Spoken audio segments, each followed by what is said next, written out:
بسم الله الرحمن الرحیم. سلام علیکم و رحمت الله. این انیمیشن جذاب دونات ها را بیاین که با هم کار کنیم. چگونه این حرکت با خود داره، میوه های چطور آمده و والپیپر چطور چنج میشه. عکسای دونات شما کپی بگیرین و روی اسلاید خود پست کنین. سپس با خاطر اینکه نظم بدیم این عکس دونات ها را کوچک میکنم و کوشش میکنم که مرکز صفحه بیارم و حال هر یک دونات کات میکنم و در اسلاید خالی پست میکنم و طبعا با کلید انتر اسلاید خالی و کات و پست انجام میدم. بعد از اینکه دونات ها را یک بار کات و پست کردم در هر اسلاید بریم یک چوزری در عقبش رسم میکشم و این سنت تو بک میکنم و میرم سوی رایت کلیک و فرمت و در بخش فیل گریدینت سلکت کرده و در نوعیت تایپ ریدیال سلکت میکنم و با خاطر از اینکه رنگ های جذاب تر شه پس از خود دونات ها یا از نمی کلچه ها رنگ مخصوص خودش انتخاب میکنم. کوشش من است که از رنگ های تاریک تر و روشن تر سلکت کنم و همین ترتیب در دیگه دونات ها انجام میدم و این شیپ کپی و پست میکنم و پیش میرم به خط.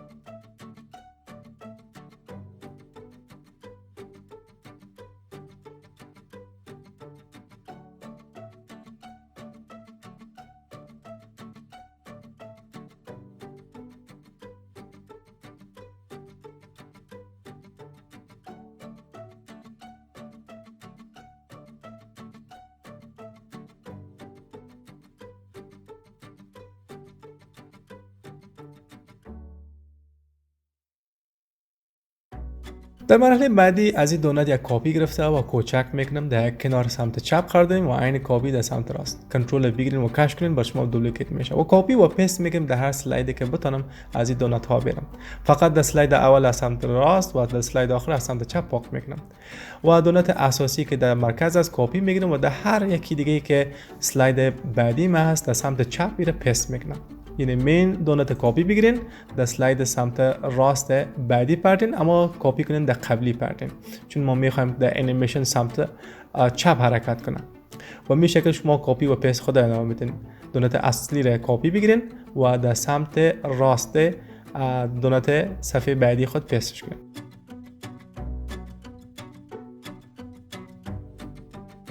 کار بعدی ما نوشته کردن عنوان یا متن دونات است. نوعیت خاصی به خود را تکست بیارین و کوشش کنین که این تکست شما استایل خاص بدین. اما چون دونات مرکز صفحه نیست بازم الاین سنتر و سنتر را سلکت میکنم چون ما تو کویک عکس تول بار کردیم کارم آسان است.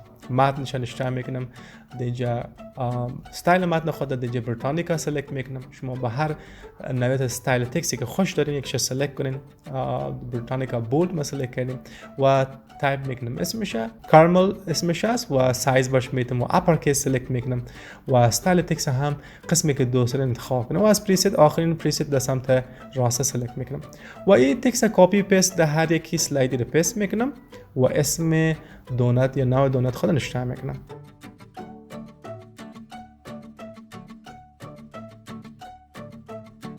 با خاطر از اینکه انیمیشن جذاب‌تر شوه هر متنی که اینجا داریم رو کپی میگیریم در اسلاید قبلیش فقط در بالا و در اسلاید بعدی در پایین مندازیم.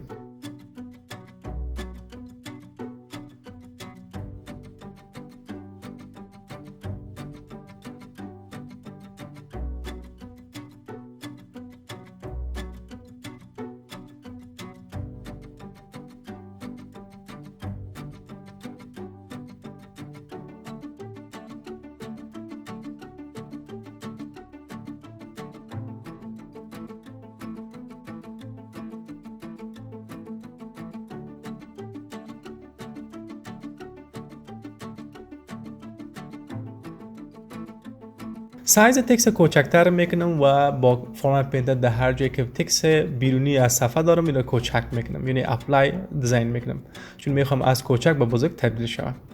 خب حالا وقتش است که به هر یکی من روتیشن بدم، با دونت روتیشن یا چرخش میتم که در قسمت انیمیشن مورف دگام جذاب‌تر شه. پس چرخش سمت راست و چپ با انجام میتم. شما هر قسم که حرکات یا چرخش میتن اختیار دارین، اما ما سمت راست حرکت دادیم و سمت چپ چرخش دادیم. وال عکسای اجزای امی دونت هست، مثل که گرین اپل ما دیجی دارم از سیب، و از سیب یک حسش برش میکنم و در جاهای مختلف امی سلاید قرار میتم با هایلایت یا با ترانسپرنسی مختلف و افکت خیره را هم برش میزم. دیگه بلر افکت هم برش میگیرم که با خود والپیپر دیگه مقبول تر مونه شه. و حتما چرخش بتین و اگر شما انواع و اقسام دیگه میوه دارین کپی پیست کنین دیگه.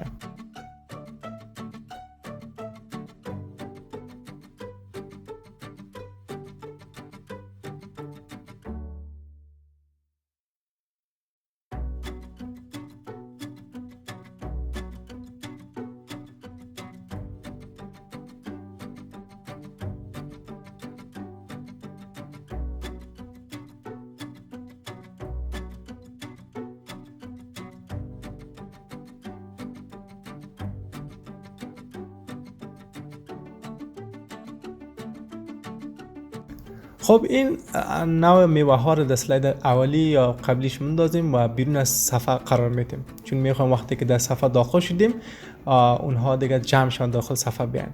عین شکل هر میوه که در سلاید بعدیش است در سلاید قبلی مندازیم اما بیرون سلاید قرار میدیم و کوشش کنین که در اینجا ترانسپرنسیش صفر بگیرین، چون ما میخوایم از صفر یعنی هاید باشه و در داخل سلاید شو شه.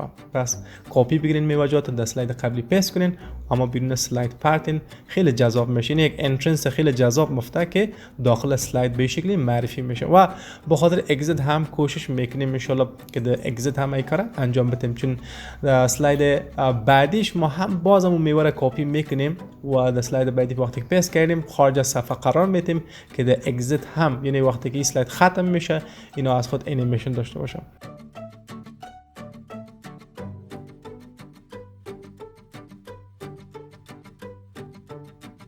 انیمیشن یا ترانزیشن خود مورف میگیریم و 1 ثانیه و بفرین جذاب شد، اما باز هم اشتباهات خود بررسی میکنیم که در کجا اشتباه دارم. در سلاید دوم و سوم دیگه مشکلات هست، به اینکه تنظیم کنیم و پس بیم کار انجام بدیم.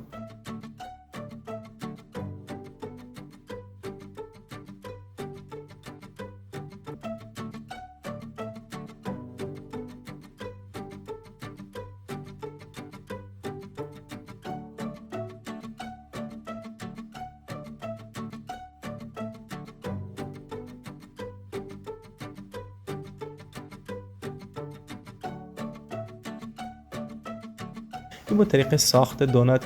امیدوار هستم این انیمیشن شما هم بسازین و اگر مشکل یا سوال داشتین انشالله با ما کامنت کنین. اگر از ویدیو ما خوشتون اومده باشه لایک و سابسکرایب کنین. شاید موفق باشین.